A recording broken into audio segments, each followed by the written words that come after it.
How's it going? And welcome back to On the Wire, proud member of the Pitcher List Podcast Network.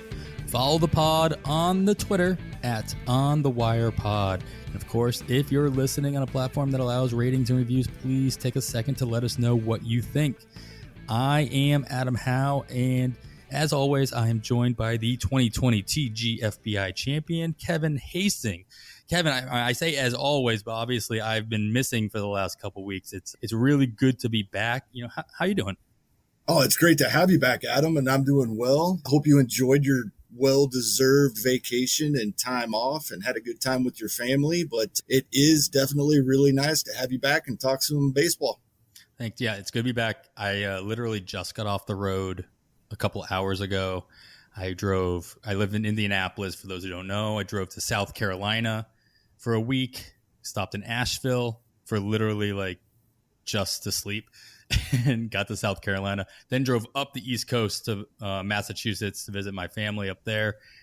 And then over the last 2 days, we drove across the northeastern part of the country through upstate New York, Cleveland, and down back to Indianapolis. So with a 18-month-old and a 5-year-old in the back seat, I thank God for iPads and iPhones with downloaded media built into them. That helped. I thought you were about to say IPAs when you said iPads. I was the passenger half the time. You picked the right state, and maybe that's okay.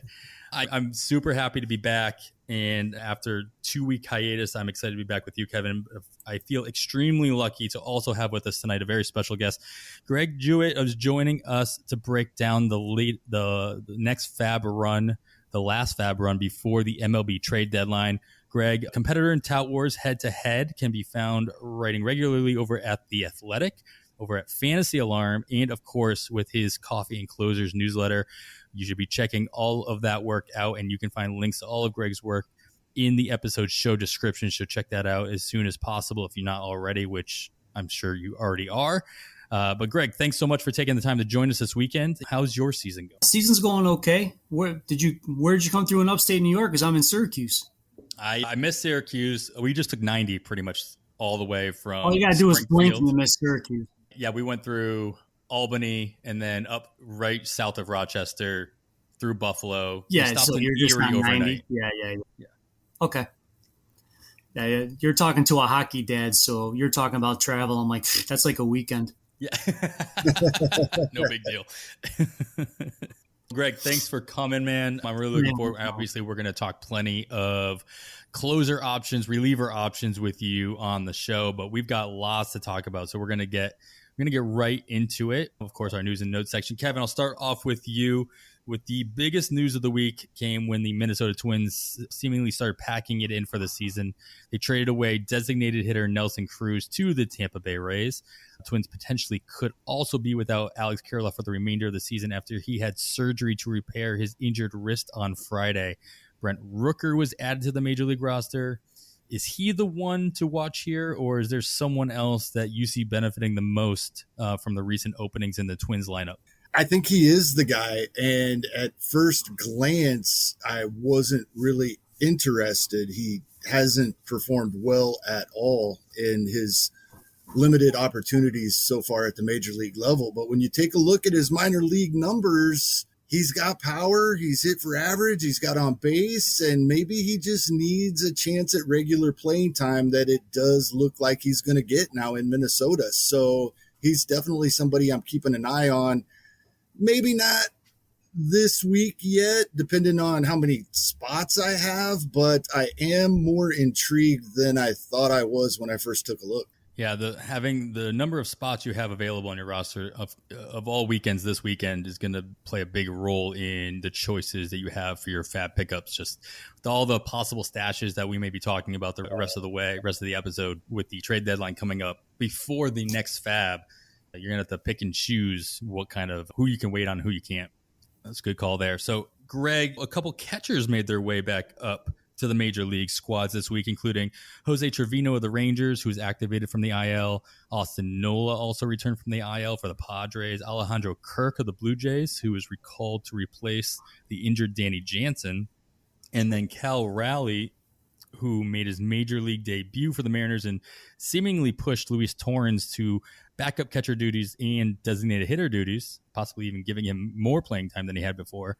In the wasteland that is fantasy catcher position, do any of these options interest you this weekend enough to actually place bids on?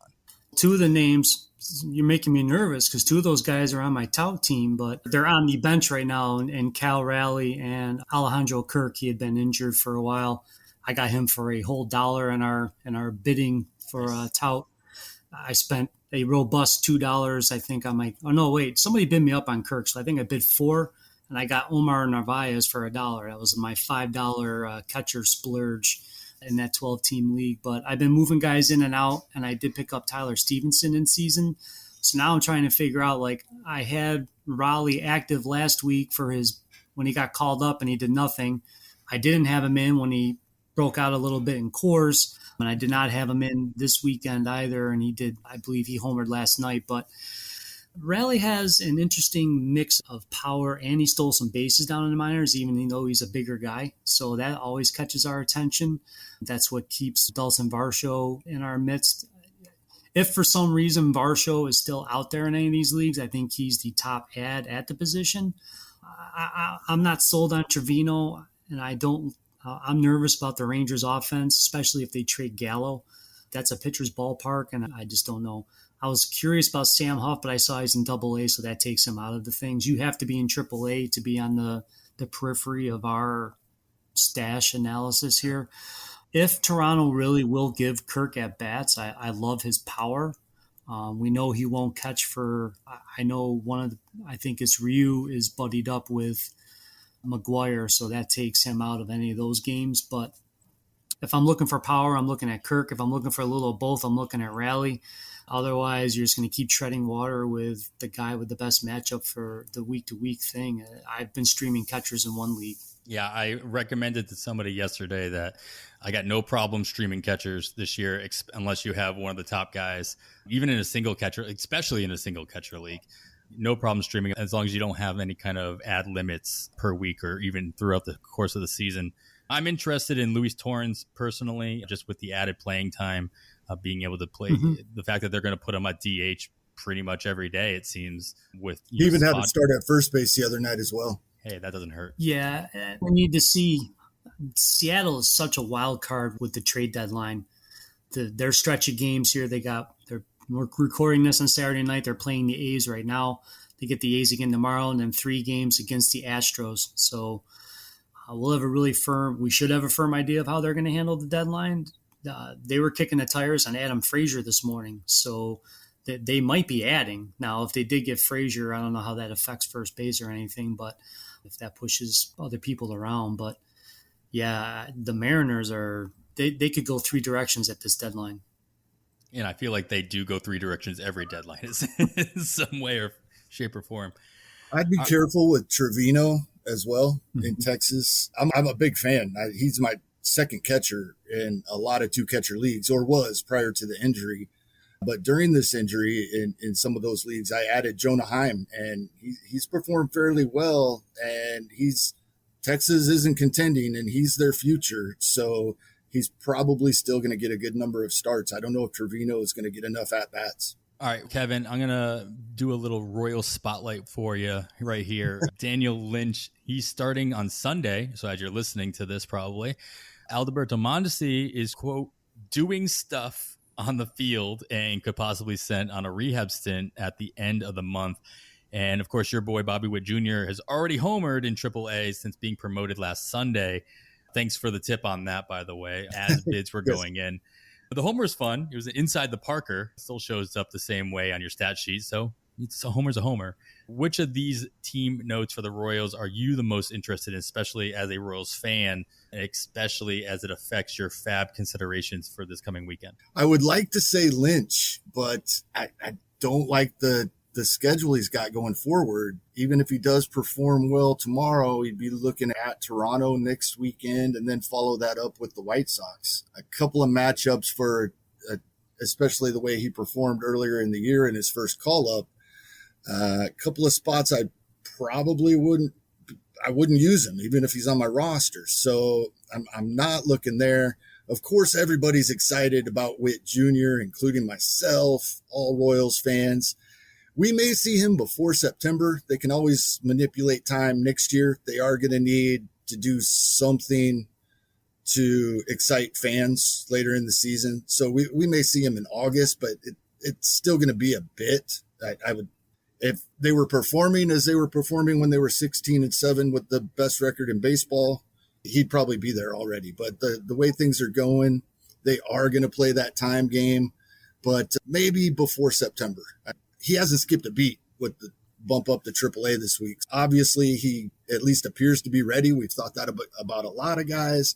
Mondesi coming back is great for him. Of course, he's not going to be available anywhere. One thing I will say about that, if you are rostering Nicky Lopez, don't worry about that one bit. Nicky Lopez is staying in that lineup. They love his defense. They're sliding him to second base. And Merrifield goes back to the outfield if he's still with the Royals. So the main note with Mondesi coming back is don't worry about Lopez's status at all. Good. I like that last point that you make because I have Lopez in more than one league for sure. All right, Greg, the Rays traded away pitching prospect Joe Ryan to acquire the aforementioned Nelson Cruz and also traded away veteran Rich Hill to the Mets. Two questions on this. First, is Joe Ryan and his 1,000 Ks per nine worth a stash in fantasy rosters at the moment? And then as far as Hill goes, what effect did his move make on the Rays and Mets rotations moving forward? Starting with the Twins, I do believe Joe's playing for the Olympic team. So that would be I would think, a preemptive stash. Again, we don't know the level to which Minnesota is going to sell. Barrios went 7 innings today. He's going to get a tough luck loss going against Sandoval, who was carrying a no-hitter into the 9th inning, I believe, against the Twins tonight. So rough start for that. I think the trade of Nelson Cruz really sent that clubhouse into a tailspin. So we'll see what happens there. But if you're in a dynasty or a league only, if he's out there for some, you can tuck him away and hope he gets innings maybe 3 weeks down the road. I would think they'll see him in AAA once or twice before they would call him up. But at that point, they might need to gap together those innings like a lot of teams are going to need to do in the middle of August through the end of the season. We're getting into a lot of uncharted waters with a lot of these pitchers. It affected me yesterday. I had Freddie Peralta going, thinking I was going to get at least 5 innings, and they took him out after 4, which I understand they're trying to keep him healthy and they got eyes on the playoffs. But he wasn't very stressed in those outings, in those innings, but it is what it is. As to Rich Hill, which iteration are we going to get? When you look at his whole numbers, it doesn't look bad. You say, oh, he's 6-4, 95 innings, 91 strikeouts, 3.87 ERA, whip 1.16. Those are all tolerable things. But then you break that down. His first 12 starts were 5 of those wins were in there. And that's when he had a 2.57 ERA with a whip below 1 and a strikeout percentage of 25.8. And then from June 12th forward, things changed a little bit. He was 1-2 in his 7 starts. All of a sudden, his walk rate spiked up to 11%. The K rate fell below 20%. And his ERA was at 5.40. I think we all value how Tampa Bay views its own players and other players. And they're like when to hold them and know when to fold them. If they're turning in the chips on Hill, I think they know he's probably a little tired. And he's no spring chicken. He's 41 years old. The Mets are desperate for innings, and Taijuan Walker might be injured after tonight's outing. He left after the 4th inning, giving up another 6 earned runs. So they need people. So this is a needs-based trade. I would have to be in a league-only format to be interested in Hill and hope that pitching in the National League reinvigorates him, and maybe he can put together 2 or 3 strong outings before the league catches up to him with scouting reports. But I would tread lightly with Rich Hill in most formats. Yeah, I agree. He is set to make his Mets debut on Sunday. So again, as you're listening to this, he'll be facing off against the Blue Jays at Citi Field in his new uniform. So keep an eye on how he does there. And luckily he gets to do that before bidding happens on Sunday night. All right, Kevin, I'll go over to Cincinnati, and the Reds placed Nick Castellanos on the IL, of course, retroactive to July 20th. So he's at least going to be out most of the next coming week, if not throughout the week. Who is benefiting in Cincinnati with Casty's absence? It's going to be split a little bit. Akiyama's in there tonight, but for the past 3 nights, it's been Aristides Aquino. And we brought him up a few weeks ago, and he has began to get more playing time.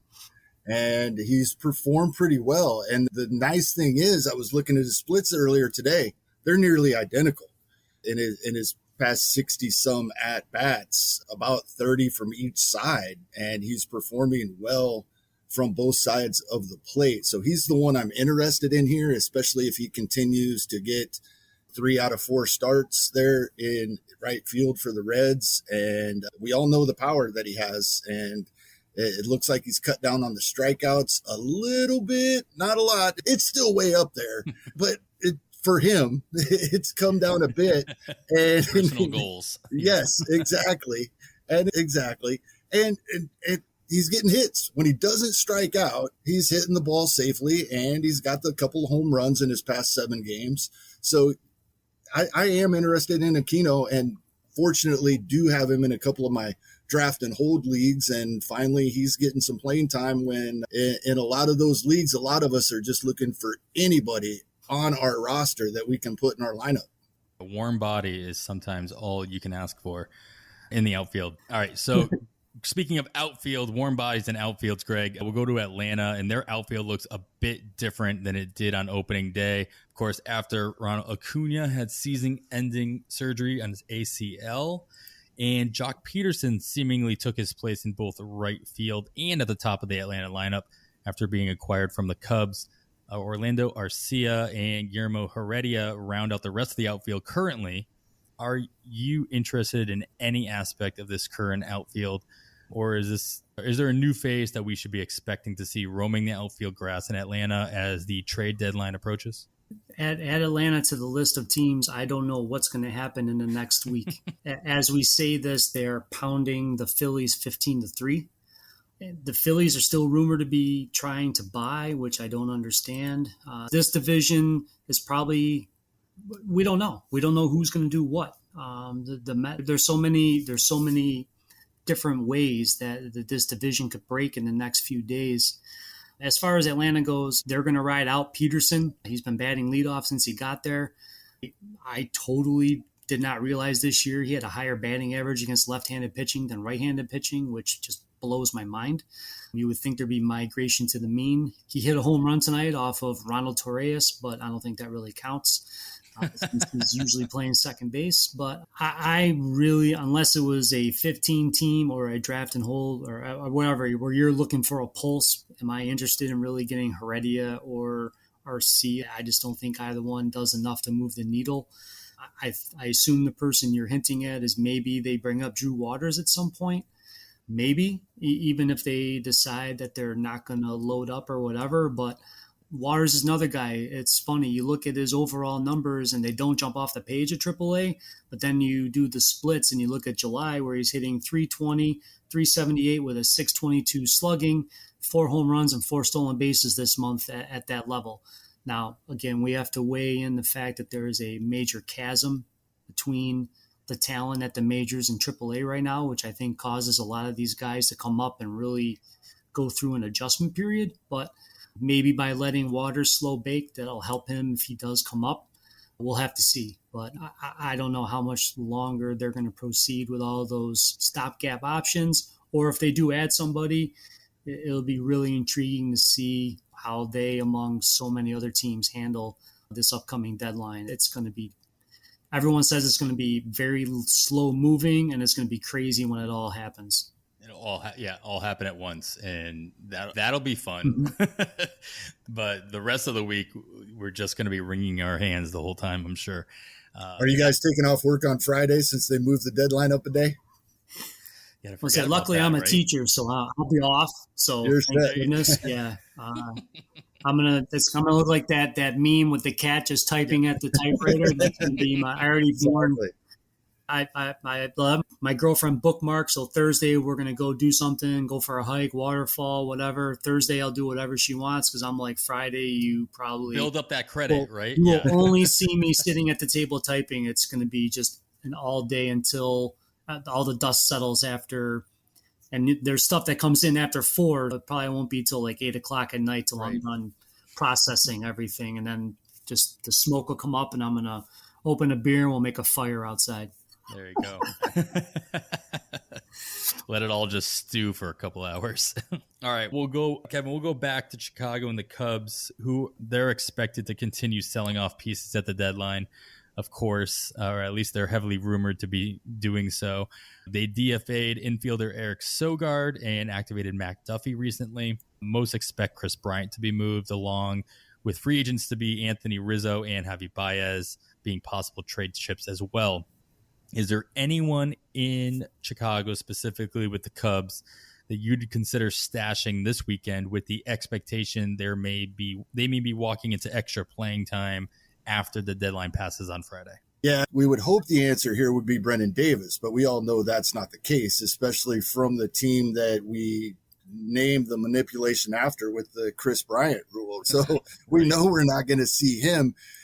There is an interesting name they have at AAA, and I don't know that you need to stash him quite this week because I don't know if anybody will bid on him, even if he does get the call. But Trace Thompson is at AAA, and I know it's been 4 or 5 years, but he showed some pop with the Dodgers in a couple hundred at-bats a few years ago. He's sitting there at AAA, and those are the types of guys the Cubs are going to use.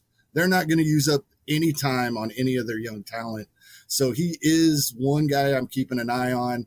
Nico Horner is an everyday player now, in all likelihood. If he happens to be available, he's not in most places. But, yeah, it's just like Greg has referred to, this week is going to be crazy as we approach Friday, and especially for a team like the Cubs, we have no idea what they're going to do to fill out their roster. Yeah, and we're going to talk about, obviously, bullpen situations a little bit later on in the show. And I think a lot of people think about that when it comes to trade deadlines. Those are the easiest players to grab off the wire.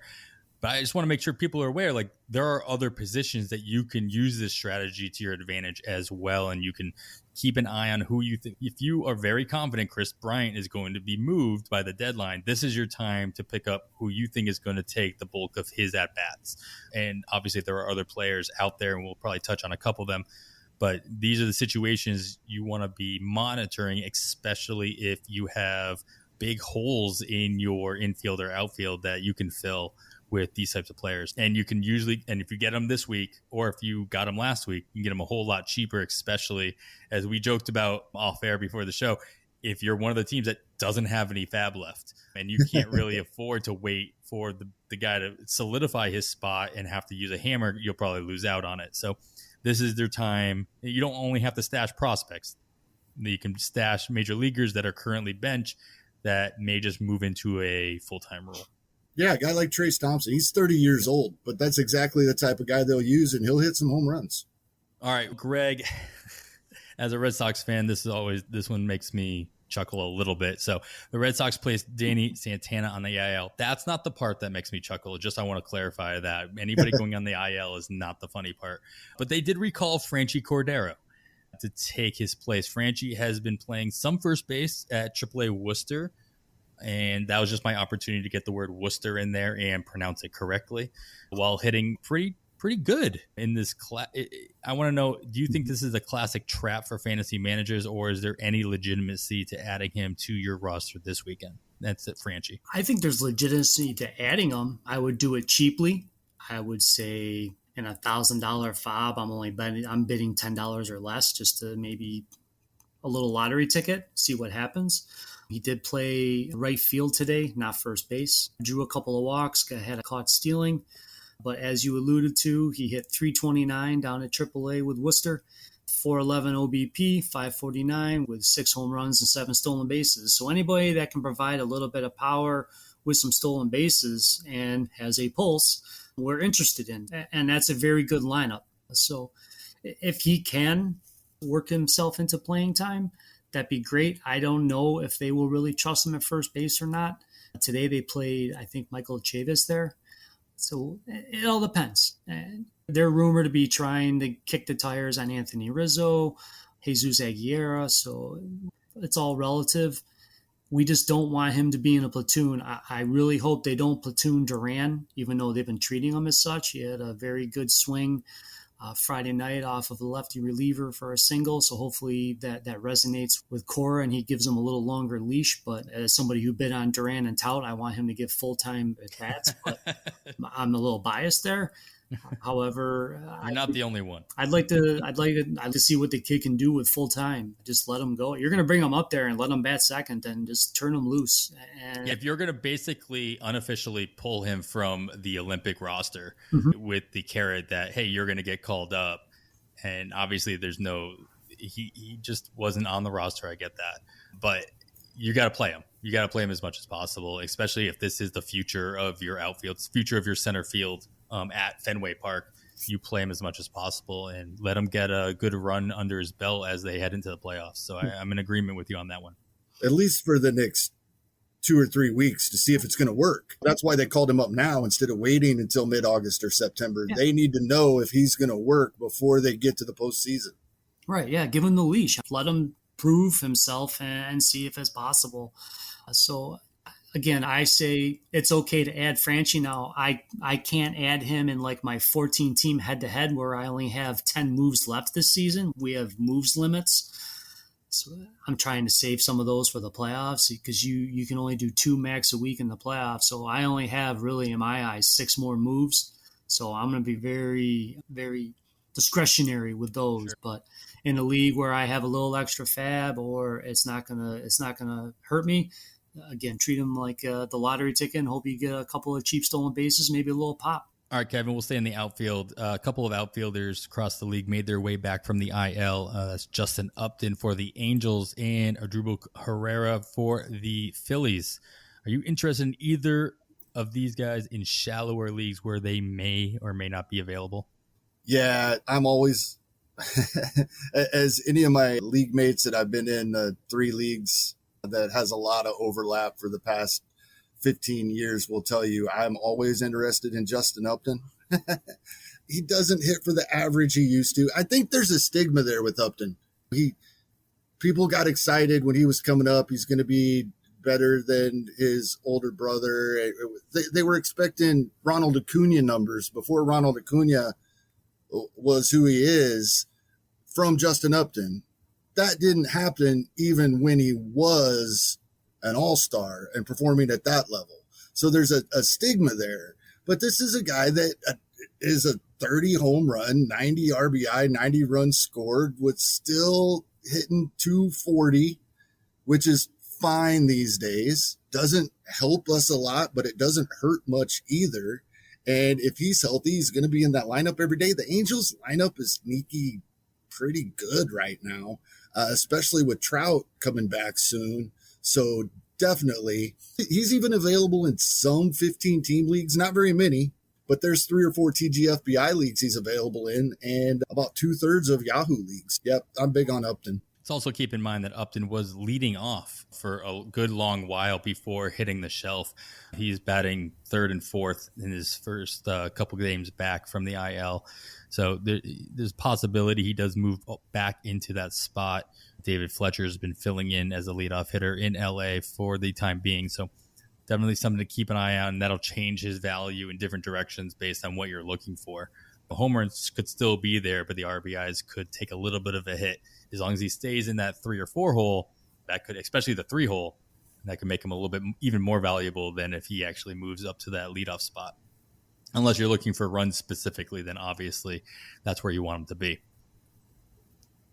All right, Greg, we will end off with this. There's a couple call-ups in the greater Los Angeles area this week, including the Angels outfielder Brandon Marsh and the Dodgers starter who goes on Sunday for his first start since he had a follower earlier in the week, Josiah Gray.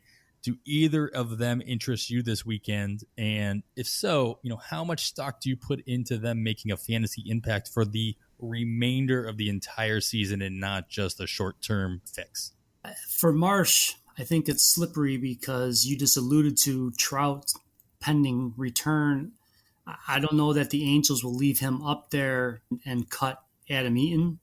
So I think how Marsh does versus Eaton and in this short term until Trout returns may be the deciding factor there.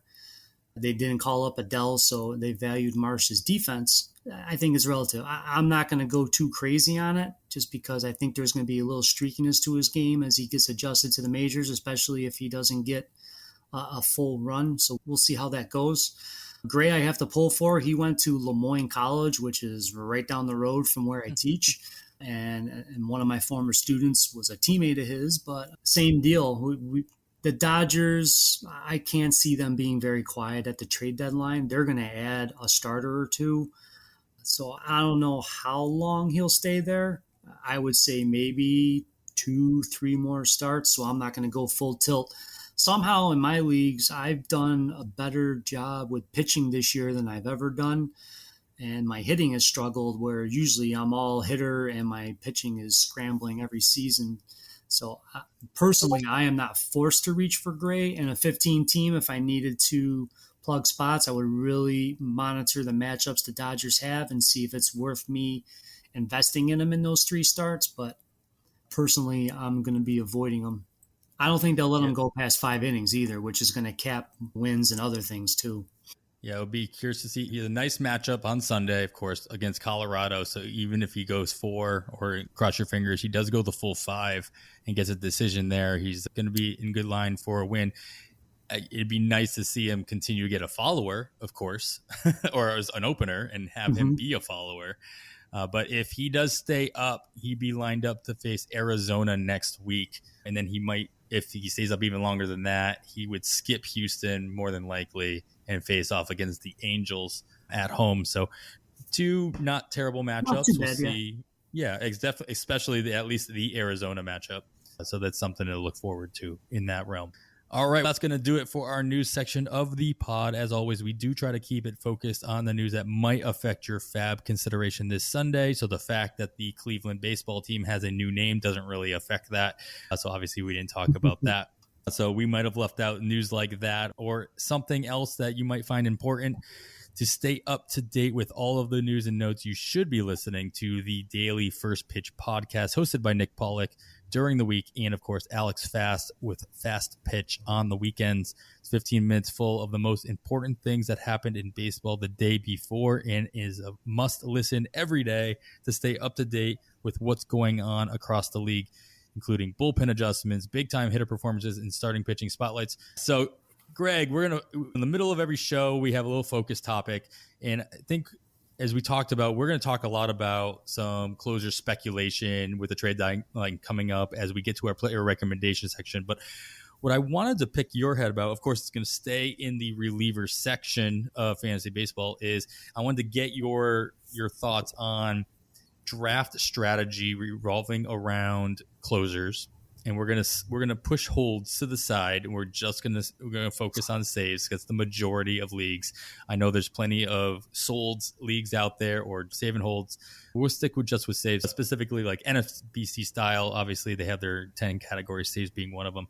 And I wanted you to tell me a little bit about what your process this year was, and then when you were debating on how you were going to draft closers, and then what trends you saw happen this year that you think are going to be carried over into 2022 drafts. And because we already saw a big change or big shift during the Memorial Day NFBC drafts that happened mid-season.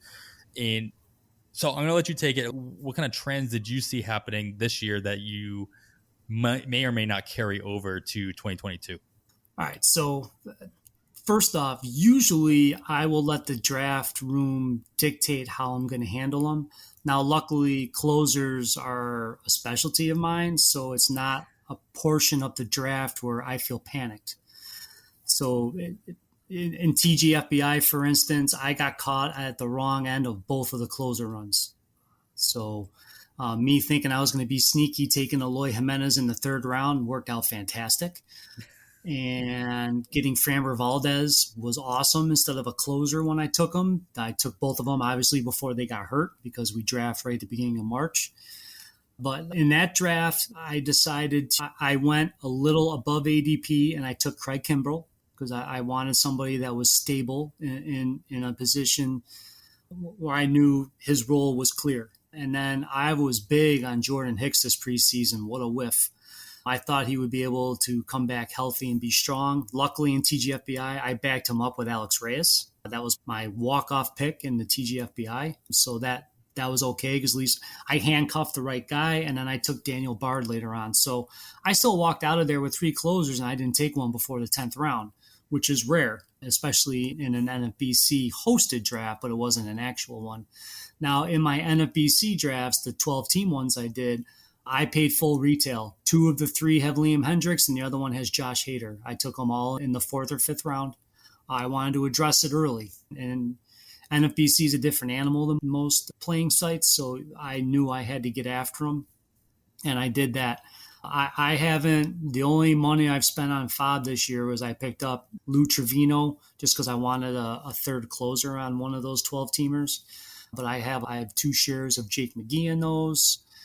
And I still got Reyes and a couple of the other ones. As the year approached, I thought he was going to end up being the closer when Hicks was struggling in the preseason. So I addressed that, and I was able to get him. So I've been able to avoid, all my injuries have been to the hitters this year. I'm like the anomaly out here, but I've lost a lot of hitters to injuries. So that's where I've been putting out all my fires. But closers, I have not. I think the landscape will shift next year. I think you're going to start seeing Hader and those guys going in the 3rd round. That would not surprise me at all because guys are going to be like, you know what, I'm not going to do this again all year trying to figure out the save du jour with all of these analytical departments and saves being devalued by more and more franchises. And they don't want to play the reliever roulette. And I understand that because it's easier to nail down 2 very good closers where you can at least say, hey, if something happens to Josh Hader, then it's out of my hands. There's nothing I can do. But if I'm trying to get cute and I'm trying to think to the preseason guys that were getting hyped near the end. But Joakim Soria was a popular late option. He didn't get a save till July. Now he's been on fire as of late, but early in the season that did not pay off at all. So in my old home league, I always would never pay full price at our auctions for closers. So that's what kind of drove me down the path of always chasing them and then getting into this specialty. But I think people are getting more and more tired of that. I will advocate, I would love to see a industry league test out a saves plus half hold, because not all holds are created equal. They're goofy. Like when I'm writing them up every night and I see a guy gets credit for a hold after giving up 3 hits and an earned run, and I'm like, and the guy behind him gets the blown save because he lets the inherited runner score. It's like, this isn't really, it's a very flawed system that we have to grade these guys. But I think you're going to see a lot more people do that. And we really need to pay attention to managers. So Brandon Hyde says, I haven't named a closer in my tenure in Baltimore, and you need to believe him. We need to stop taking guys. I think a week ago he was quoted saying Tyler Wells will get high leverage situations. Who got the save on Saturday night? Dylan Tate. Right. You can't trust anything Brandon Hyde says. The Reds told us in the preseason that they were going to use whoever they felt necessary in the 9th inning, and they stuck by it. You don't see a lot of repeat saves other than Hembry of late because he has to. So I think my bulk of my off season when I'm digesting all this material is really seeing trends and what's going on. They were talking about Gregory Soto might get traded, but I don't think so. And he saved 3 games in a row during their last homestand. They're not going to trade away a 26-year-old flamethrower. And I think he's starting to grow into that role. And with Funkhauser emerging, that's very nice because now there's a very good setup arm burgeoning ahead of him. Will Detroit trade Cisnero and Fulmer if possible? Sure. You want to get anything for guys that are 30, approaching 30 or at 30 to keep going. But with eyes on 2022, and we can't forget about that there might be a lockout. And that's why that's the other reason I really think this trade deadline is going to be bananas. Is there's going to be a couple of teams saying if next year is going to be shortened or whatever, this might be the window. So we're going to go in or just take a chance. So there's so many layers to this trade deadline, but saves in 2022, I think you're going to see the price tags go up, especially for the top tier, not necessarily the middle or the bottom. I think the bottom will fall even lower, but I think you're going to have to pay top dollar if you want a guy that you know is starting the year as the closer. It sure seems like you're talking about the catcher position and what we've seen with the catcher position over the last couple of years when you talk about the future of the closer position in fantasy, where you've got the top two guys, maybe even top one guy going in the top 2, 3, 4 rounds. And then you just sit there and wait for all the seats for another C to show up on that draft board. Yeah, Kevin, you talked about this in the preseason as well, just your overall strategy of wanting to have, even going back to back in the 4th or 5th round, getting 2 top tier guys that give you more flexibility with adding an extra starter. And I know I'm in a couple of leagues, more than one, where I'm in the lead for saves right now just because I took that very similar strategy. And now I'm at a point where I'm going to I've already started benching my 3rd closer. And sooner or later, I'm going to have to consider dropping that 3rd closer just so I can have a little bit more flexibility. How did that strategy work out for you this season, or how has it worked out? And do you think it's going to be something that you replicate? Do you agree with Greg, or is that something you think you're going to adjust next year in the 2022 drafts? I agree with Greg 100%.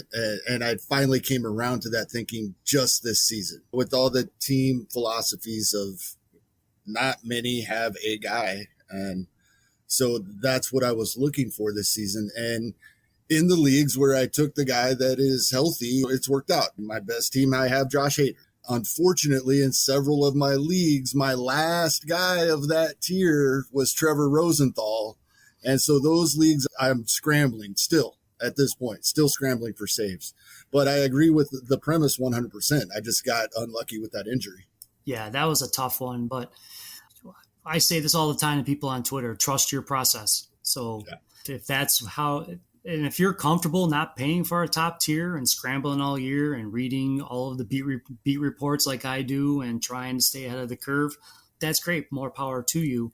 There's always going to be the crowd that'll say never pay for saves, but I think you will see people paying for them. And I think in your first, if you do an NFBC draft early, I think people are going to be shocked when they're seeing those guys going in the 3rd, 4th round where they're used to them. The last couple of years, saves got pushed down, devalued a little bit. Hence me getting Josh Hader in the 5th round of a 12-team draft. I don't think that will happen next year. And how the offseason goes and where free agents go, a big cog will be where Kimbrel's traded, how the Angels handle Raisel Iglesias. These are very pivotal things, and what the Mariners decide to do. The Mariners keep everything and go for it, or do they do like the Yankees did a couple of years back where they traded guys and rebuilt on the fly and then still flirted with the playoffs? So could Graveman's a free agent at the end of the season? Paul Sewell is a free agent at the end of the season. I know Sewell's very popular with people trying to stash him, but they could trade both of them if they so decided. They've got Ken Giles waiting for next year. So there's so many. That's why I keep this. They could go with the old Oakland A's philosophy of trading both of those guys and still going for it. You know, exactly. that we've been always replacing closer was Billy Bean's thing. Because if they can trade Graveman to get a starting pitcher, which is a dire need for them right now, I think they would do it. And they'll figure out the 9th inning from there. They cut Rafael Montero. That was somebody I avoided hard in the preseason. Thank God. I just, he did very well for Texas, but there was a lot, his Sierra, and there was a lot of warning signs. And I was just like, no, thank you. I know desperation led people to take him as a second closer. He was popular in that pocket, but that's where I was grabbing starting pitchers and doing other things. And like the TGFBI, I got lucky. I took Kevin Gossman ahead of ADP. I reached for Marcus Stroman after Framber Valdez got hurt, just because he was one of the pitchers that I identified that I could rely on. And I took him ahead of, I think I set the high pick for him at that point, but I had to, because I lost Framber Valdez and I wasn't going to start trying to sift through all these starting pitcher options. I'm like, I'm just taking a guy I know that's going to get starts. And that's why every draft is different. You need to read the room and you need to understand what's happening. But yeah, I will not be afraid to be the guy taking the closer in the third round next year and let everybody else go, what just happened, and build from there. And the interesting thing is, in the league where I took Hader early fourth round in the 15-team league where I have him, once you make that pick, you're just reacting from there. It's no different. It doesn't feel like it cost you anything. That's the big worry. You could have took a hitter there, or you could have took another starter there. I didn't. I'm just reacting to what's happening the rest of the way. It didn't seem to affect the rest of my draft much at all. Correct. And what you're doing is affecting everyone else, because now they're like, I better start looking at a closer before, because nobody ever wants to be at the end of the run. So if you take the Hader or the Hendricks and that's your guy that season, and you set the tempo, now everyone else is reacting to you. And then now I'm coming around and I might be getting a guy below ADP fall to me because two other people took a closer because I took my guy. But you know what? I have my guy. And that, I think that's something that we overlook too often. And I think next year it's going to be on the table when drafts roll around. Yeah, it was uncomfortable at first. I'd never done it before. But as soon as I did it, it was fine the rest of the way. Yep. The first time I did it, I was like, why haven't I been doing this more? And then I did it. So all three of my NFBCs, I took a top tier closer right in that 4 or 5 round sweet spot in a 12-teamer. And I started advising people to do the same thing. I'm like, just get them. Just get your guys. And I know Matt Williams of NBC Edge, in the draft and hold industry draft he was in, he took Hader and Hendricks back-to-back at the 4-5 turn. And I was like, that was a very good move. And obviously he leads that league in saves, and he doesn't have to worry about his ratios. And there's so many other little things that come from that gives you more leeway as the draft goes on. So in those pockets where everyone's grabbing Montero and this, that, and the other, you're getting hitters with upside or pitchers with upside, that you're making upside plays while other people are making reaches. So it all tilts. Every draft you cobble a team together differently, but be comfortable, get your guy, and then the rest of that stuff's going to come around. I think there's too much of a stigma attached to, you can't be the first one taking a closer. Why not? Somebody's got to be. Mm-hmm. And then you're probably not the ones tempted to spend $150, $200 in the first 2 weeks of FAAB on Julian Merriweather or Tanner Scott. Oh my God. Tanner Scott, that's a better. Let's say, imagine being the person who chased all of the Blue Jays saves. Yep. Because you went and spent money on Merriweather and he got hurt. Then you went and spent money on Romano, and then you went and spent money on Dolis, and you're like, oh my good, I'm $400 in trying to get this one bullpen. How's that 4th round pick starting to sound? Yeah, not so expensive. So we talk a lot about how you think the value or the price, if you will, of closers are going to go up, especially in redraft leagues. How do you think that translates into more keeper dynasty styles? Do you think that these closers, who I feel as though, especially in dynasty, have been very cheap and not something that you typically see being traded for high value prospects at a trade deadline in a fantasy league or what have you, do you think a guy like Hader or even those top tier guys become that much more valuable even in a dynasty league or even a guy like Giles, like you mentioned, even though he has no role right now, he's all but guaranteed to be at the top of the pecking order for Seattle next year or maybe the year after. Do you think that their value has changed or increased the same way that you might see in a draft and a redraft league? No, I think the dynasties, you get a little more runway. I think you can be a little more forefront with stashing people and get those cheap guys maybe tucked away. And then you're paying attention to what's happening at AAA or what starter might get converted to a reliever and things of that nature. Because if you're in a dynasty and you have Alex Reyes, you're screwed because then next year he wants to go back to the rotation. Like, he doesn't even want to close. He's like begrudgingly doing it. So that's where, and a lot of especially for the Athletic, some of the more voracious readers are always the dynasty players, because they're always looking 2 streets down the road to see who that guy they might be able to tuck away on a deeper roster that at the start of next season might get a shot. So we pay attention to that. That's before the draft. I was talking about Kevin Kopps and where he ends up. He ended up with San Diego. He has a great cutter, great story, super kid. Those are the things in Dynasty now we're starting to think. And you brought up Seattle. They still got Andres Munoz, who's been struggling to get healthy. But if he may not pitch this year, which is okay, but if he can show signs of life in the spring, he might be a setup guy to Giles. And then if the Mariners decide they want to flip Giles next year, then Munoz can take over. That's the fun part of Dynasty, is you can always play what if. So I think in Dynasty, they get a little more devalued because there's all kinds of different ways I think you can zig and put those things together. That's fair. All right. I think we've talked enough about closer strategy at the moment. We have still plenty of closer talk. This is the first time all season I've enjoyed talking about closers. Right? So thank you for that. Yes. Let's get back to our hitters. We'll go right into our player recommendations, and we'll start in order. We'll start with our power category. Kevin, I'm going to start off with you.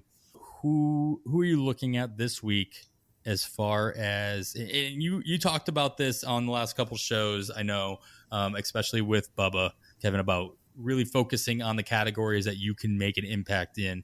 So if you are in a league where power is the area in which home runs, RBIs, those categories are the ones that you can make the most headway in, who do you think can make an impact that is probably going to be on a wire? First of all, if he is available, we already talked about Justin Upton.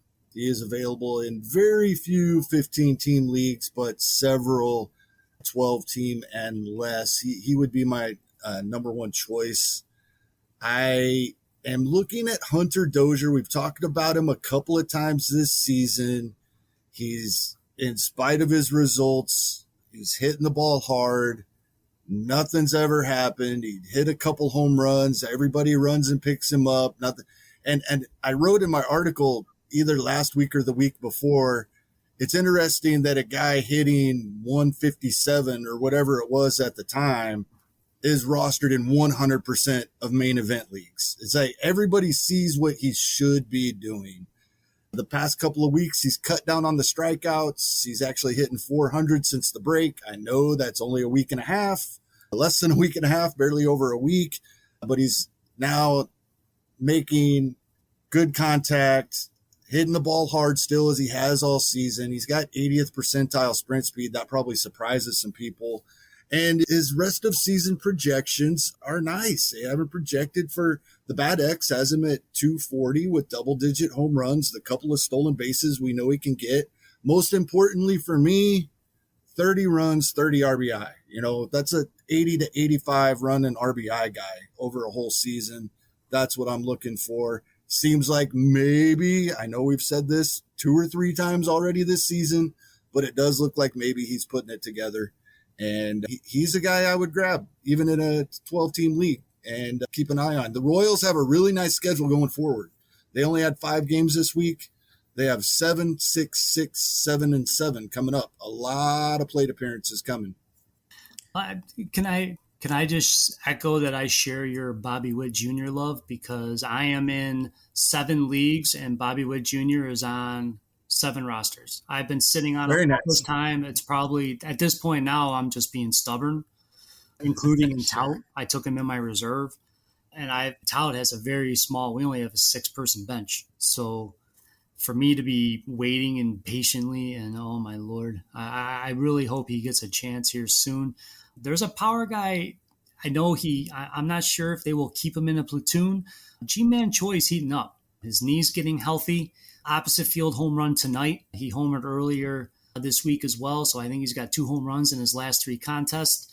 The Rays are invigorated. They added Nelson Cruz, so I will be probably adding Choi in a couple of 15-team or deeper formats as a guy with a little bit of upside, because we know they will score some runs. So he's my sneaky power guy in all of this. And Brent Rooker did break up the no-hitter tonight. So that does bode. I would like to see, especially in a 15-teamer, I might throw a buck or 2 on him this weekend and just see what happens with him. That he was killing the ball in AAA before Minnesota finally called him back up. All right, that's good. And then the aforementioned Brandon Marsh, also a decent little flyer to take on while he is still up. He does have his own pop, maybe a little bit more combo speed as well. But I like Brandon Marsh for the short term. I'm in agreement with you guys, as we mentioned earlier, that there's a strong possibility he does not stay up for the whole season. But if I'm, desperate for a warm body that could be streaky from the gate, Brandon Marsh is somebody I'm willing to spend the minimal amount, maybe touch double digits. This is what I'm going to steal your line, Kevin. I might have some bids in. I probably won't get him because he is the new name on the block. But again, I spent $170 some odd on Jarren Duran last week, and the backup bid was $3. So you never know. You throw in that $10 bid and you grab a guy like Marsh, it could make a difference there. So, and if you don't get him, it's not that big of a deal unless you're just like really desperate. All right, we'll move on to speed, and I'm going to echo, Greg, your comments about Dalton Varsho. I picked up Varsho in a league already that doesn't have to wait till Sunday, and it wasn't because of the 3 home runs he's had in the last 3 days. It's more of about the 2 stolen bases he had the 2 games prior. And so to get that kind of speed out of the catcher position, especially in a head-to-head league rather than a roto league, is a big deal. I picked up Dalton Varsho as, honestly, he's now a perfect bench piece, especially with the dual eligibility of catcher and outfield. And he becomes my backup to Buster Posey. When he gets an off day, I can throw Varsho in there, and then he becomes the first fill-in for all my other outfield positions as well. So if Varsho still is, it's like a guy like that when he goes on a streak, when he has 2 stolen bases and then follows it up with 3 home runs in 3 straight days, especially in daily moves leagues, he's probably been picked up. You're very well might be in that league where you have the Varsho apologist who has just been stashing him because they just love having him. But he was dropped in plenty of leagues after week 3, in most leagues when he was sent down at the beginning of the season. So, or you could be me, who had him in his draft and hold lineup that entire time, just hoping he'd get called up because I didn't have anybody else. Yep. This past week was amazing. Finally.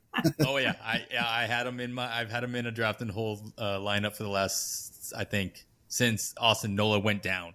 And now Austin Nola's back, and I'm like, no, that's fine.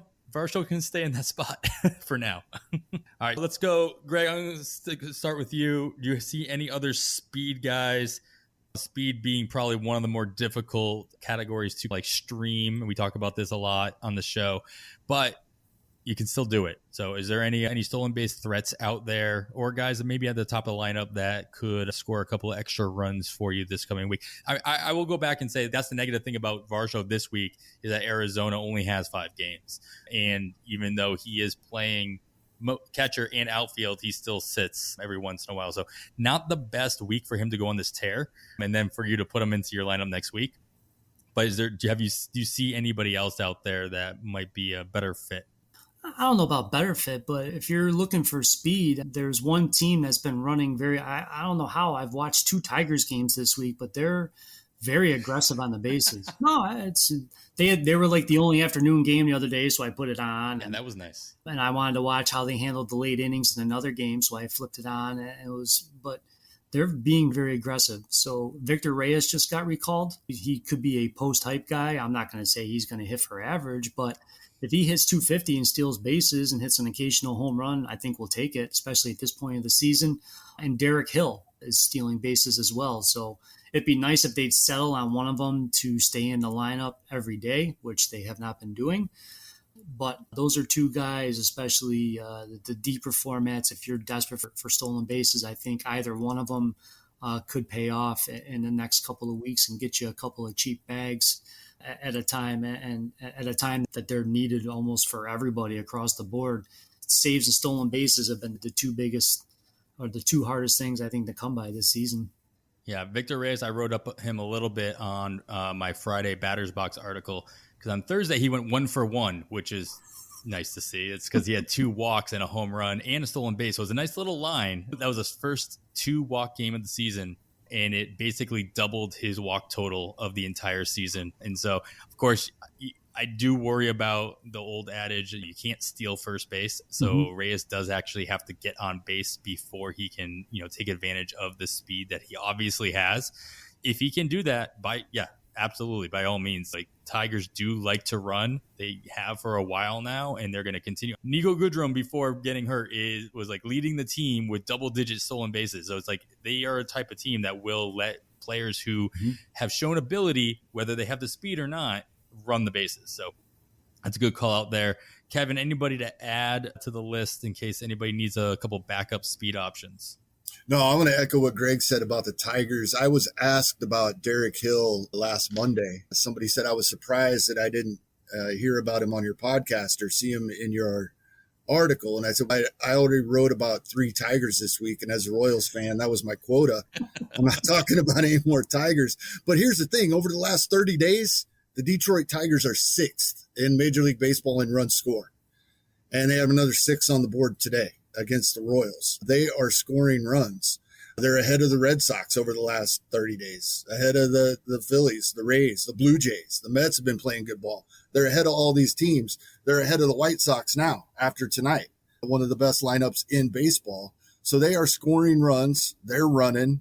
Derek Hill has 6 stolen bases in 13 games. So he's at the bottom of the lineup, but if he gets on base, they're turning him loose. I definitely echo what both of you guys are saying about the Tigers here. They have 8 runs against your Royals. So they're coming back. Yeah. No, Royals still up because they went with 9-8, Greg Holland. Yeah. Maybe we'll talk about that later. Maybe we won't. I don't know if the Royals bullpen situation is something we have. I think we might have hit that quota on this show already. All right, we'll move on to opportunity. And before we get into players, I just like to put out some interesting notes about this upcoming schedule that everybody should be keeping an eye out for. There are quite a few teams with 7-game slate coming up this coming week, including Boston, Toronto, or Buffalo, the White Sox, Kansas City, Detroit, the Angels, Atlanta, the New York Mets, Philadelphia, Washington, the Cubs, Cincinnati, and Colorado are all slated for at least 7 games. And, of course, that means also the Mets and Atlanta have a doubleheader on Monday, giving them 8 games. So something to keep an eye out for when you're looking, especially on your hitters' side, getting as many at-bats as possible. So if you need a tiebreaker between 2 guys, those schedules mean a lot. Also, when you are looking at your pitchers, Colorado will be away out of Denver. They will have games in LA against the Angels and in San Diego all week with a full 7-game stretch. Exactly 5 teams have a 5-game slate. Aforementioned Arizona, St. Louis, Miami, Texas, and Cleveland all have 5 games coming up this week. So again, if you need that tiebreaker, especially for the first half of the week, when you're looking at hitter replacements off the wire, consider that. A couple of NL teams will have an extra hitter in the lineup next week for a couple games. Colorado, Arizona, St. Louis, and Miami all travel to American League ballparks, whereas the Yankees, the Angels, Houston, and Oakland will all travel to spend half of their week next week in a National League ballpark. So keep an eye on that. Losing a DH, having their pitcher hit, which, everybody loves to see, especially Max Scherzer, who was scratched from his start today after swinging a bat, not even in a game situation. A whole nother pod, a whole nother day. So we will not touch on that. Let's say, Kevin, do you see any guys maybe on one of these teams with a certain situation, or maybe they have some good pitching matchups that they're facing coming up, or they're facing same-handed pitchers, et cetera, coming up this week that may not fit specifically in power or speed, but just have a good opportunity ahead of them? Yeah, the Angels play 7 games this week, and I talked earlier about that lineup offensively, especially with Trout coming back, is pretty darn good. We know their pitching issues, but they're scoring some runs themselves, and I think a lot of us forget that if he had a few more plate appearances, Jose Iglesias would have won the batting title last year.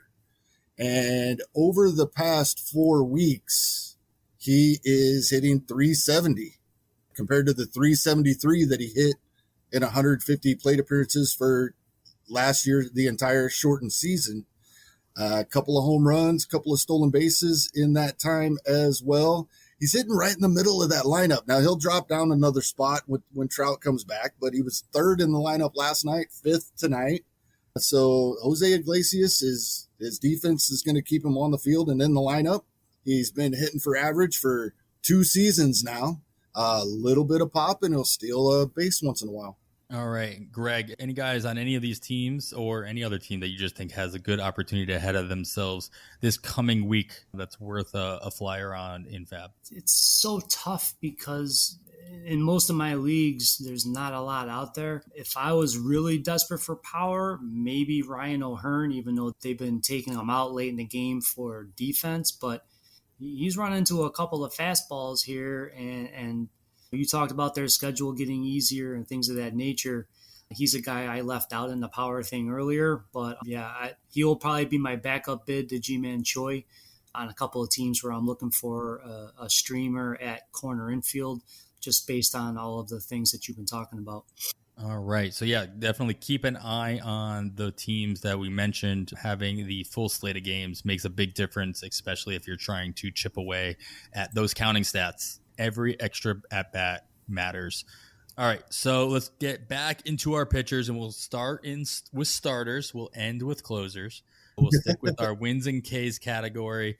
Again, most of the time, this is going to be guys who are going to get 2 starts or just a lot of innings. They might vulture a win as a follower if you think they're going to walk into that situation, or maybe they're just facing Colorado on the road. They got Rocky Road or what have you. We've got, I feel like there's a couple of guys out there. We talked about Josiah. I talked about Josiah Gray earlier. Depending on how he does on Sunday, I think he will get at least one more start, and that start against Arizona is always going to be tempting. Of course, we've talked about Arizona being a streaky team, but they've just been bad, Dart and Volsho aside. And so he'd be somebody I'd be looking at and almost hope he just has a very average outing on Sunday just to keep the bidding down a little bit. For those areas that I might need.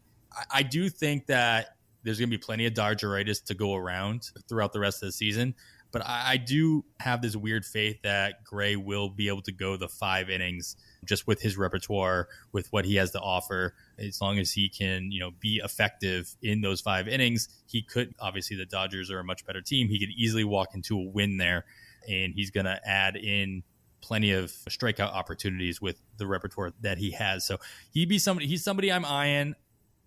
Like the old adage says, I'll probably have lots of bids on him where I need an extra starter with a good matchup. I may not get him everywhere though, especially since I think most of those leagues that I am in where I might need them are the ones that I've already spent a good chunk of my FAAB. So Kevin, we'll go with you first. What other pitchers are out there that you think just have a really good matchup ahead of them and might be able to add to those counting stats for the pitching categories? Yeah, last week, much as we were talking prior to the show tonight, rotations hadn't been set, but we still tried to look a couple weeks ahead, Bubba and I, and my guy was Jose Suarez, hoping that everything worked out as it looked like it might, and he was going to pitch at Oakland on Tuesday, which he did, and it wasn't horrible. He did give up 4 earned runs in 5 2/3. He had 4 strikeouts, but my point at the time was if he was also getting Colorado on the road this week, I would withstand that start at Oakland, and I'd have him in my lineup. Went ahead and picked him up. Not many did. He's only 32% rostered in TGFBI, 13% in Yahoo. So he's available almost all of the shallower leagues out there. And this week he does pitch against Oakland again, but first he gets the Rockies on the road, as you just mentioned earlier. And my favorite matchup in all of baseball. So that's where I'm going. Jose Suarez this week. Picked him up last week just for this, hoping this would happen. It did work out schedule-wise, but he is still available in a lot of leagues out there. He is. And the nice thing about this schedule for him with the Angels, the possibility of using a 6-man rotation, if he doesn't get Oakland, he'll get a 2-starter next week, and he'll start off in Texas. So not a bad landing spot if he doesn't end up making that 2-start this week. I think we're gonna forego our attempt to look for 2-start pitchers next week, since the trade deadline is obviously going to make it quite muddy. Just something to look forward to with Jose Suarez if he ends up being on your team after bidding goes down this coming weekend. Greg, any other starters out there or any pitcher you think that could add wins and Ks this coming week? I don't love him, but after seeing Milwaukee use Adrian Hauser after Freddie Peralta, and the fact that they're not going to go to a 6-man rotation means he's going to probably vulture another win or two. So if I was desperate next week, I would not be averse to picking up Hauser and hoping he came in after either one of the lefties and poached a win, or if he remained in tandem with Peralta. We all learn from the Rays that whoever is the second arm into these games in the 5th inning, 3rd, 4th, 5th inning, if that's when they come in, those are the ones who take away those easy wins there. That would be my guy on the fly that next week, that with counsel after the game echoing that Hauser would be remaining in that sort of a role. Less innings, but more couple of strikeouts and a win here or there, then absolutely I'm on board. All right, somebody else to keep an eye on. I know he's been a big name in the last couple of weeks, but Tyler McGill of New York. Everybody's got to be assuming that the Mets might make another move to shore up a rotation spot at the deadline or before the deadline. And Rich Hill probably isn't going to cut it all season long, as Greg talked about earlier in the show. But he would be lined up for a possible 2-start matchup next week, not this coming week. He will face off against Atlanta. At least that's where he's in line to face off against. The Mets have 5 games against Atlanta this coming week, and producing obviously very well. And I might even start him in Atlanta, but it'd be nice to see him start at Miami next week as well. So somebody to keep an eye out for ahead of a possible 2-start matchup. All right, we will move past any future 2-start matchups and go right to our ratio hits, the guys who might be able to help you chip away ERA and WHIP. We talk about doing this all season. We got to keep in mind as well, though, these ratios, and you hear other people talk about this, so I'm just going to echo it.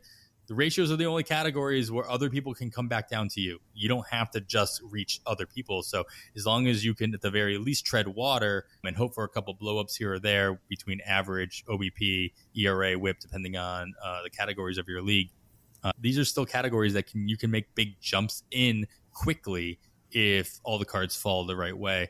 So usually these are long relievers with a good opportunity ahead of them. Maybe just a hot hand, like an Alec Mills type of guy who might not get you strikeouts, or he's on a bad team like the Cubs and might not get you wins today, but he's going to help your ratios a little bit. So Greg, I'll start with you. Are there any guys that kind of fit this category for you that aren't necessarily going to specifically get you any of the counting stats, including wins or saves? He might be able to nab a win. I've been using him the last 3 weeks in tout, Colin McHugh. He is just chewing away at ratios. He's been fantastic since he came back from the IL on May 4th. His ERA is below 1 in that time. He's putting up a lot of strikeouts versus very few walks. And he's using a slider this year. I remember when he had his breakout season, it was the curve, but this year it's been the slider. So the Tampa Bay Magic has worked with him.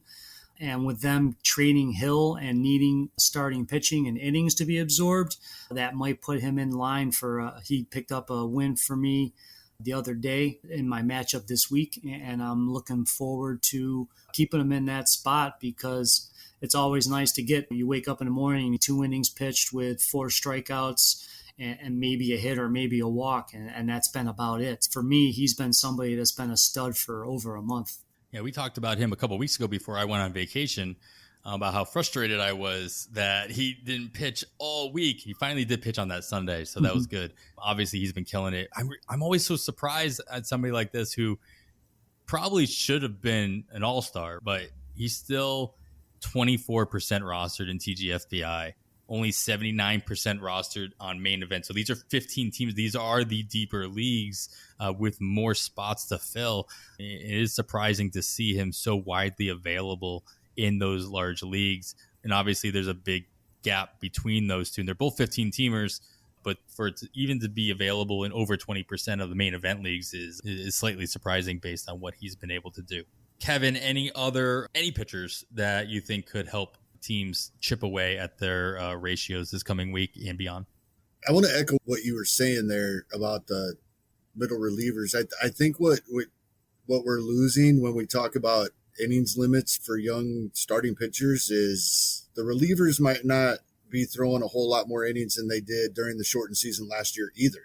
Just because they always throw less innings, they're not going to give them a substantial increase in workload over what they did last year. So some of the younger relievers we may start seeing less often, guys like Colin McHugh that have been doing this for years and they're in the role right now where they have thrived, are the guys that are going to continue the rest of the season, I think. My two guys that I had written down for tonight have both had a couple of rough outings recently. I think they'll both rebound. They don't get a lot of multi-inning appearances, but Aaron Bummer has got a couple of wins recently in spite of what happened yesterday, and three appearances back. And also Giovanni Gallegos. The strikeouts are there for those guys when they come in. They do get the occasional save, the occasional win. The ratios had been good until the past couple of days, but I don't see that there's an issue going forward with these guys in spite of the last couple outings. All right, and that's great. All right, so we're going to get to the I guess, maybe the point that everybody is waiting to hear, especially when we announced that Greg was going to be on the show with us. I'm going to talk about saves. That's literally 6 days before the trade deadline? Nah. This is literally definitely the first time we've ever said that entering this category on the podcast. This is the section everybody's waiting to hear about, and we are looking forward to talking about the most. We'll get right into it. Greg, of course, I'm going to start with you, and you can give me player if you want for this week, but I think what I'm most interested in to hear your takes on I don't want this to be a 3-hour pod. No. So we will just say, what are your top 3 situations that you're watching as far as guys that are going to move? I want you to give me a guy or two that you think could move from a current closer position to another closer position. So I think this is the area that a lot of people worry about. Hey, I have this guy. I have the Rich Rodriguez on my team. I have the Kendall Graveman, and they're going to get moved. I can't trust them. But it could turn into a Trevor Rosenthal situation from last year where he just moves from one closer situation to another closer situation and doesn't become a setup guy. So is there a situation out there right now that you're looking at, hey, I wouldn't worry about this guy even if he is moved. I think he's going to stay in a role no matter where he goes. I want to say it's Kimbrel. And I got to check how many, he has another year on his contract. It's a team option. Okay. So the team that traded for him could decide not to pick it up. But if you're going to pay the prospect capital to get him, I would imagine it's going to be to close this year and next year. So you're thinking of a team that has a 2-year window or is in win now mode would be the ones that would pony up to get Kimbrel there. I think Toronto makes a lot of sense. They have the prospect capital and match up because Chicago, I think, would like to add a catcher so they can do something with Wilson Contreras in the future. So to me, that makes a lot of sense. They signed Kirby Yates at the beginning of the season because they knew they needed to address the back end of that bullpen. They prefer Romano to be in the 7th or 8th inning. Even if Merriweather comes back, he will not pitch on back-to-back days. They need a veteran that can log those innings, and I think Kimbrel is that guy. So to me, Kimbrel would, I think, sit at the top of the trade tier as I would like to believe wherever he ends up, he would be the closer. But, of course, there's no guarantees in life. And Toronto made a very similar move when they traded for Giles as well, when they needed that veteran presence at the back end of the bullpen. So that's a good call out there, I think, at least as far as trends go, at least what that team has shown in the past. All right, what about who's like the most guaranteed? Like this time, we probably need 2 or 3, but who is the most guaranteed to move out of a closer position, go to a contending team that already has a guy that they trust at the back end and become more of a setup role? They might vulture a save here or there, but more than likely they're going to move into a position where they're not going to be nearly as valuable in a fantasy roster. All right, so there's a few ways this could go. I'm looking at my draft board here. So if Kendall Graveman gets traded, odds are he's going to end up in a setup role. I would think Ian Kennedy, the Dodgers have been talking about him. If he gets traded, he will probably be in a setup role. If Washington decides to sell, I think Brad Hand can end up as a lefty specialist on a contending team. You're looking at Yimi Garcia. If the Marlins can move him, would move from a closer to a setup role. Joakim Soria. This list is long because most of the contenders are going to be slotting these guys. I think Richard Rodriguez really depends on where he goes. If Toronto decides they're not going to pay full retail to get Kimbrel and they'd rather get Richard Rodriguez, then there's a chance he could still be in the save conversation. If Richard Rodriguez ends up in LA or a different contender, then I doubt we see him in the ninth inning. So his owners will be very nervous going into Friday, depending on where he ends up. Houston could get in the bidding on him because he's not overly expensive, because they're really worried about their cap. So Rodriguez, to me, is a wild card in this one, especially for his owners. Rodriguez, of course, still has two more years of control through arbitration after this year, and obviously just only making $1.7 million on the full season this year. So who's to say, obviously, with all the saves he's racked up this year and whatnot, that'll probably go up next year.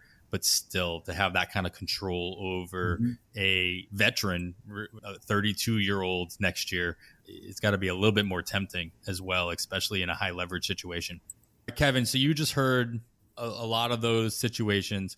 Which situations do you think you're going to be the most interested in stashing the next guy up? And you go ahead and name names if you want, or we can pass that back on to Greg.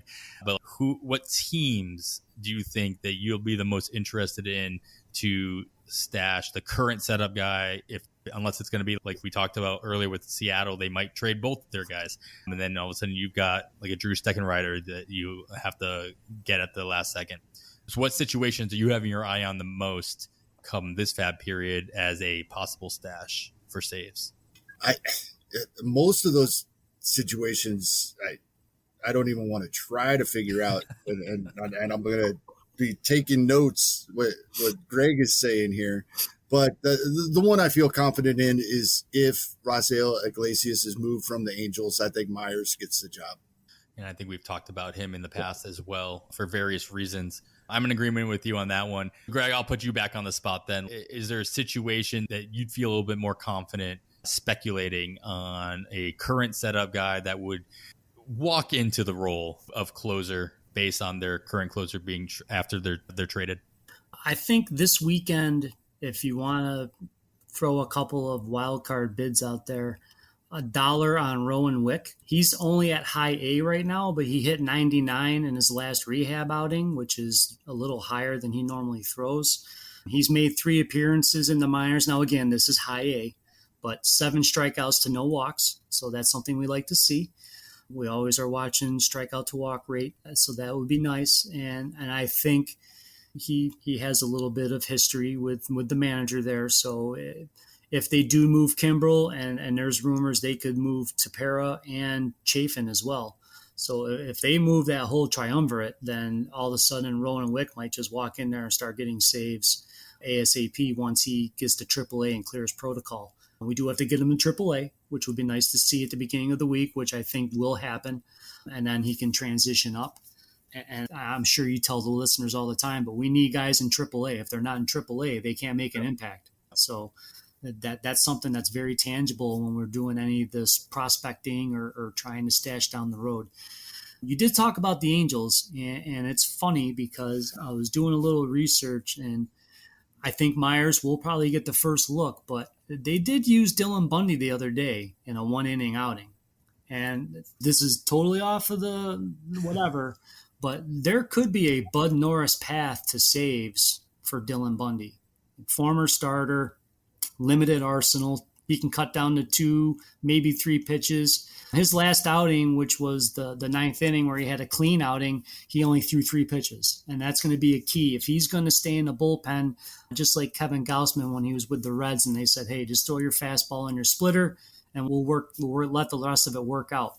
Maybe Bundy works in some high leverage moments if they trade Iglesias, and eventually he could back himself into a save chance or 2. Again, this is totally speculative, way off the radar, but that's just something that I've been ruminating on when I'm doing this last minute research here.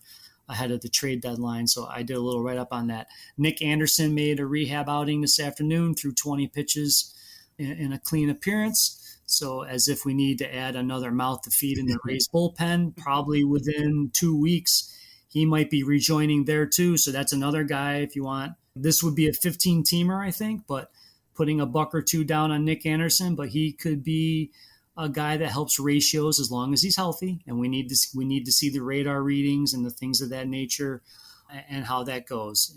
Pittsburgh seems firm that they're going to probably put David Bednar into the 9th inning. Now, how many games the Pirates win down the stretch and how many saves he can actually accrue, you have to bake into a price if you're adding them to your team.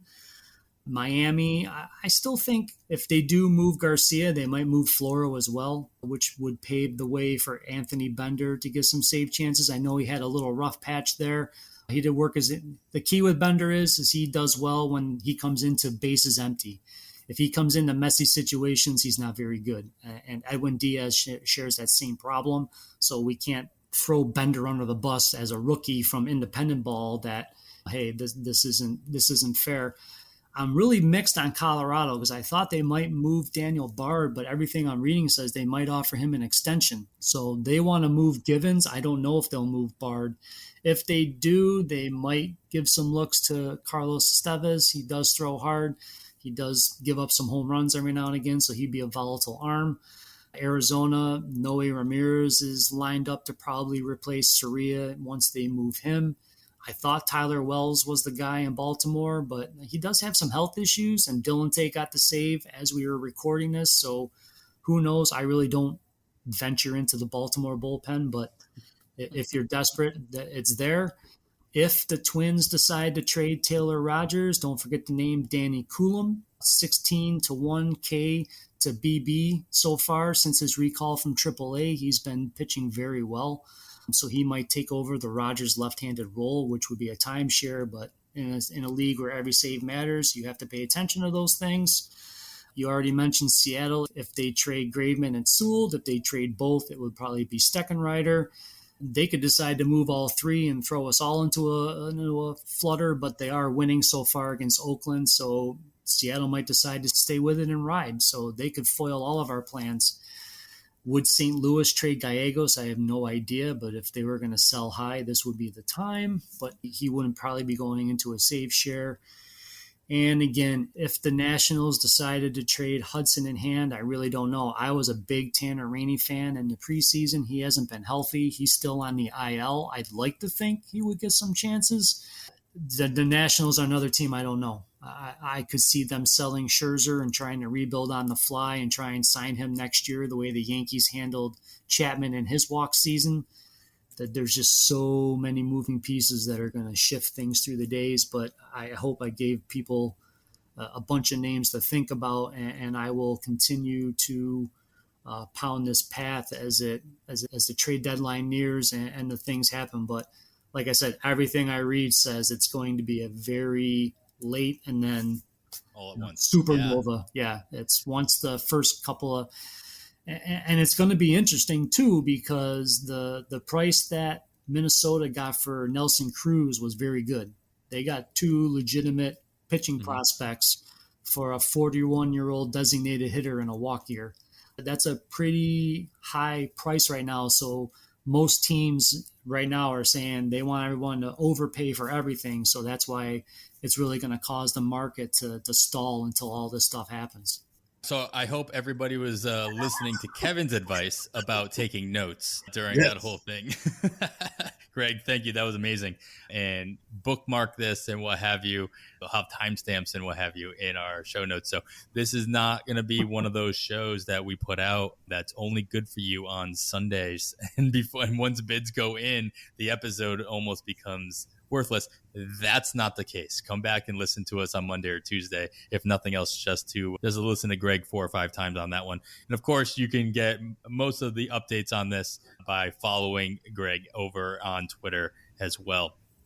All right, let's see. That was amazing.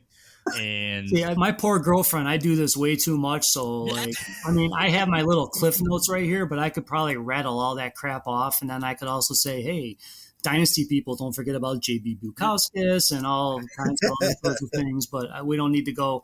Let's keep it to the who might be tangible right around the bend. But yeah, and the hardest thing about all this is that you really don't. We can't predict how those dominoes are going to go. So that's why I'm saying like $1 or $2 on Wick and Anderson makes sense, because at least I know they could be.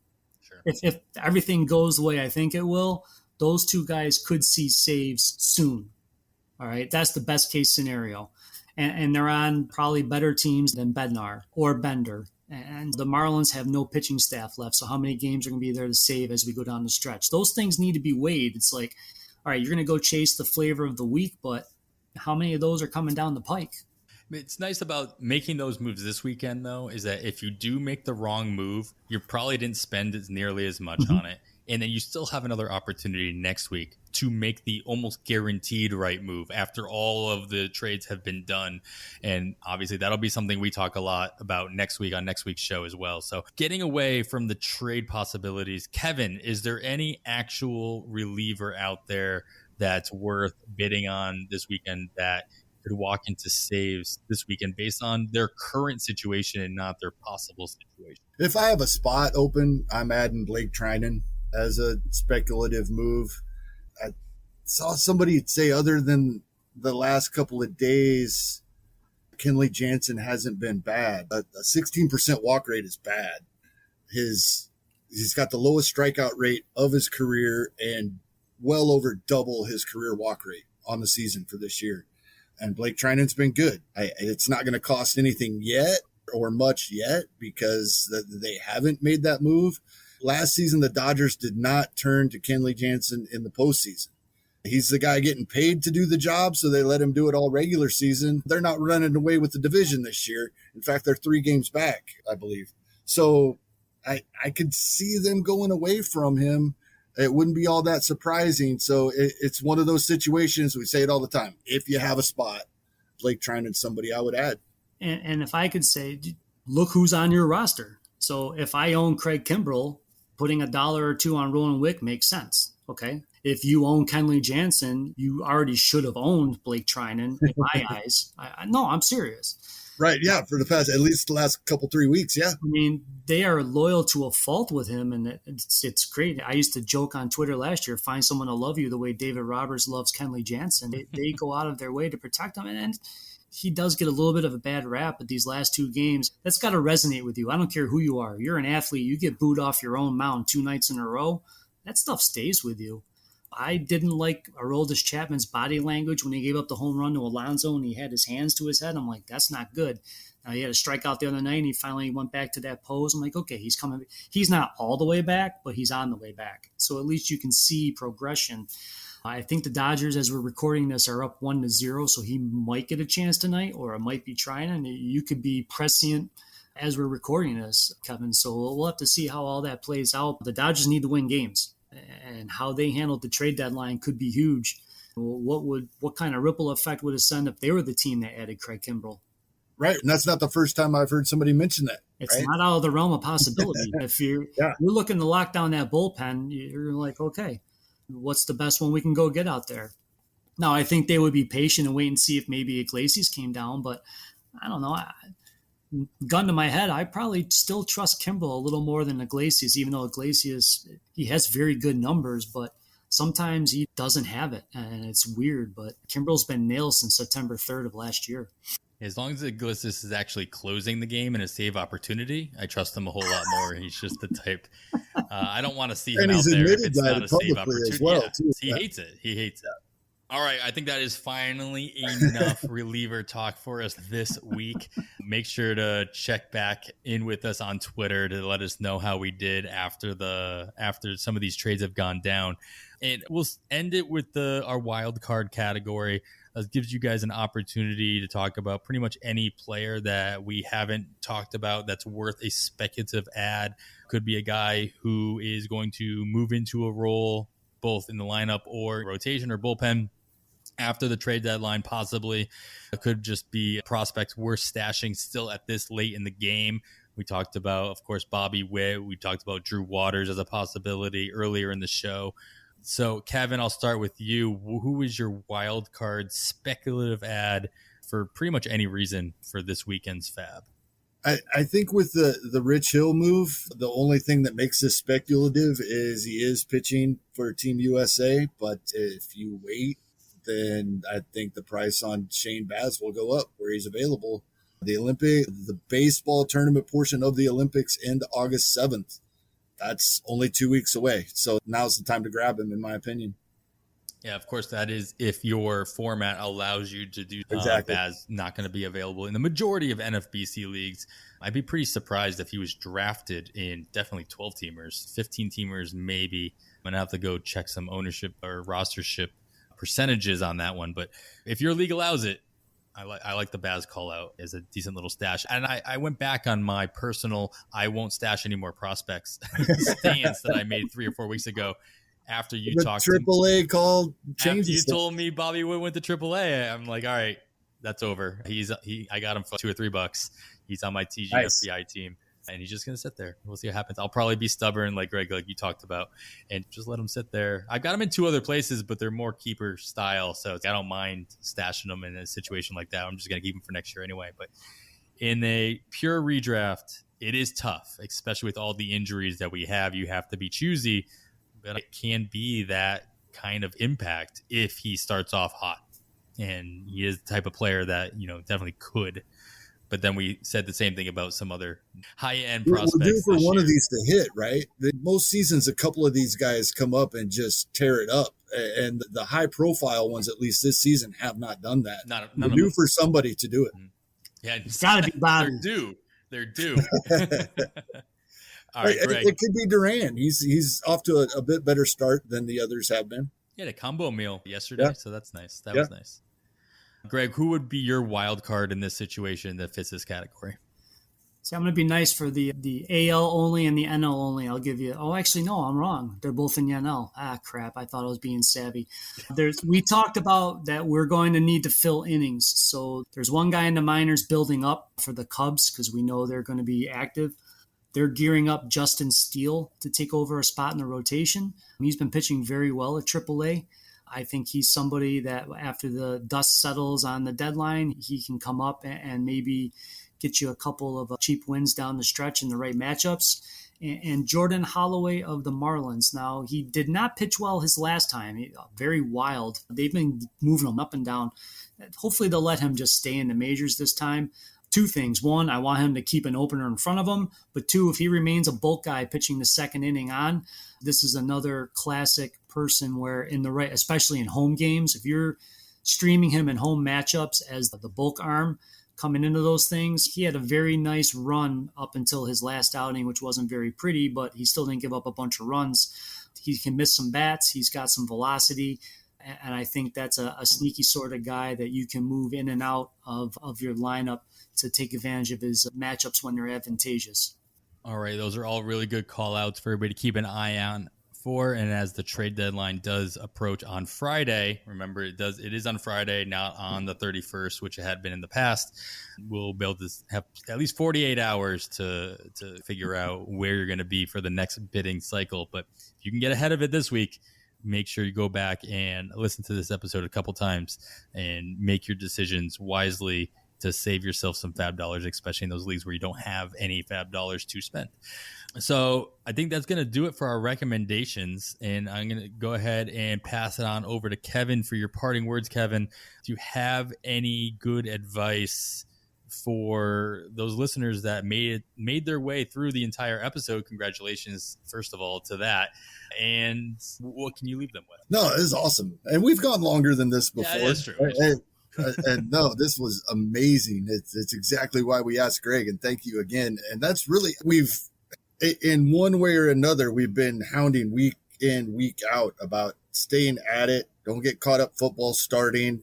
There's still 10 FAAB periods to go, 10 full weeks of baseball remaining. Just keep chipping away. You're going to make up ground. There's still time. There's more games left than we played last season. Mm-hmm. Yeah, I saw someone tweet that out the other day. They're like, okay, 2020 is about to repeat. It's like, oh my God. Yeah. And I echo those same sentiments. I know a lot of us start to gravitate towards other things or our attention span, and we're looking at summer coming down the pike and ending, and our thoughts are on we're going to watch the Olympics or some random thing. But the beauty of a full season is the marathon, and we're only getting into the last third of it. So this is it. So identify, and I think you guys already hinted on it earlier and probably in past podcasts, hit on the categories you can make an impact and do it. But I wrote it in the tout table this weekend. Also look at, okay, so I feel good in this category. Just make sure that you're not going to give up points if a person or two starts to surprise you. It's not only about where I can gain, but how do I prevent people from catching me? So I know we always talk about A, but never B, but make sure you're still protecting those ratios and other things, because Adam already hinted at it. Ratios can fall to you. You don't want to get too cute and start doing a bunch of streaming, and then your ERA and WHIP blow up, and all of a sudden you're in the middle of the pack, and now maybe you gained a point or two in strikeouts and wins. All of a sudden you gave away points in those ratios. So that there's a lot when you're doing the Marietta thing here to handle, but make sure you're addressing everything across the board and put yourself in a position to be successful. And this is it. This is moving season, so it's time. And now I'll start really looking at the standings. I try to avoid them as much as possible, but now, and somehow my TGFAI team that lost Aloy and Framber early is still hanging around in fourth, and I'm still in the top. I think the last I looked, I was still in the top 75 overall. Yeah, we'll see what happens. You just got to keep chipping away, as Kevin said, and heed the things that Adam talked about. And I know Adam also shares my passion with relievers, doing stuff all the time for pitchers list. So read everything, digest it, make the decisions, and trust your gut. It's not my decision who you should add. It's hear what we're talking about, do the work, and say, hey, you know what? I like what A, B, or C said about that, and I'm gonna go add that guy. Don't just do it because we talked about it. Put in a little of the time. Yeah, that all the time where you see a lot of people asking a lot of questions on Twitter, and that's what it's there for. We're gonna plug our Twitter handle in a minute, and we're gonna ask you guys to DM us and all that. That's great. But when Greg, like Greg just said, it's up to you. It's your team. You have to end up making the decision, and you can't then make the decision based on what somebody else said and then just blame them. You still made the decision. Like, you got to do it. And you know what? You're going to make the right decisions. You're going to make the wrong decisions. It's a game. It's fun. That's what makes it fun. Exactly. If you had all the answers, nobody would play. Like Greg said, there are a ton of things for you to read and listen to out there. Make sure that you are taking a look at all the things at your disposal, including, of course, as Greg alluded to, the bullpen depth charts that we put over open at Pitcher List every day. I put them out on Friday personally. We have a great team over there that does them every single day, updating what happened in all the bullpens and speculations that go with that. And of course, Greg's newsletter and other articles that he writes in. So Greg, can you take a second to remind everybody where they can find you, your Twitter handle, the different articles you write, and anything big besides your Coffee and Closers article or newsletter that you put out every single day, if I'm not mistaken? No, I can't do it. No, I preseason, it was every day. I was doing it before drafts. Yes. Preseason, it was every day because luckily there was nothing else. Thankfully, Nando DeFino took a chance and hired me to write the closer column once a week under contract. I can write for closers on my own, but otherwise it has to be for them, but that's okay. Those articles are Tuesdays. So hopefully if you subscribe to The Athletic, you can get access to them at any point. I don't know how I try and compete with all these big sites like Closer Monkey or whatever, but I run my own closer charts, which I usually pin to my Twitter every day at JEWET9. I first thing when I wake up in the morning, I start digesting everything. I type it up. I follow strike percentage, whiff percentage. Sometimes I'll pop in the swinging strike percentage on the closers just if it's something stands out. But we track trends, and then I keep on the charts. There's the guys you want, the next in line. I put the multi-inning guys. all of us are starting to do the same stuff, so it's great. So I've been doing those for the last 5 years, apparently. I was shocked to see that. And then I also write for Fantasy Alarm. I do some DFS stuff on the side for them, and I do a couple of weekly columns, thankfully, and monthly rankings, which is a bear, but it's a labor of love. And last but not least, as Adam alluded to, I run a Substack. It's called Coffee and Closers. If you go to my Twitter handle, the link's right in there. You can just pop it. You can read one if you like it. You can just hit subscribe. And then when I pop one of those out, it lands right in your inbox and it's out of my hands. I do get detailed in there, probably more than I should, but that's just, I don't know. I'm just crazy when I do this stuff. My poor girlfriend, God bless her, but she tolerates it all. So it's great. So I went to the beach today so I could record tonight. So it is what it is. It was a fun, relaxing time laying at the beach and just hanging out and talking to her. And then I get to hang out with you guys and talk baseball, which is fantastic. So it was a great day all around. So it was awesome getting to know both of you better and putting an actual, the listeners don't know it, but I can see them. So a face to the name. And I look forward to future interactions with you guys on the old Twitter machine and hopefully in future broadcasts. Yeah, it's awesome, Greg. Awesome. I feel the same way.